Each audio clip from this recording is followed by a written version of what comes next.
4 سال کا بزرگ۔ ایک دن ایران کا بادشاہ کہیں جا رہا تھا۔ راستے میں اسے ایک بزرگ نظر آیا۔ بادشاہ نے پوچھا کہ بڑے میاں، اس عمر میں بھی کام کر رہے ہو، تمہاری عمر کتنی ہوگی؟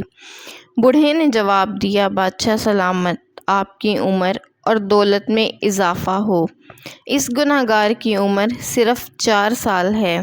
بادشاہ اس کا جواب سن کر بہت حیران ہوا کہ اتنا بڑا بزرگ آدمی اور اتنا بڑا جھوٹ بول رہا ہے۔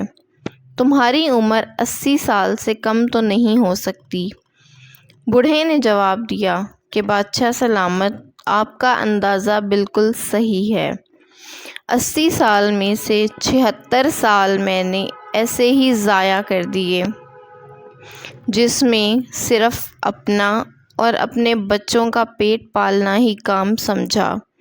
اس کے علاوہ میں نے کوئی نیکی کا کام نہیں کیا، نہ کسی غریب کی مدد کی۔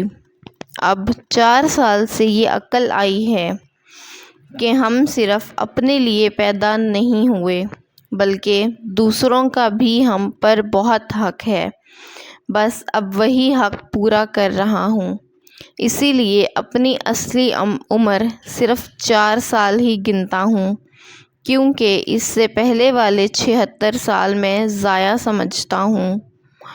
بزرگ نے کتنی اچھی بات کی ہے کہ جب تک انسان دنیا میں آنے کا مطلب نہ سمجھ جائے، تب تک وہ انسانوں میں نہیں گنا جاتا، بلکہ جانور کہلاتا ہے۔ جو ان باتوں کو سمجھ لے، پھر وہ کبھی کسی کا دل نہیں دکھاتا، بلکہ ہمیشہ کمزوروں اور غریبوں کی مدد کر کے بھلائیاں حاصل کرتا ہے۔ اصل زندگی تب ہی شروع ہوتی ہے جب آپ زندگی کا اصل مقصد جان جاتے ہیں۔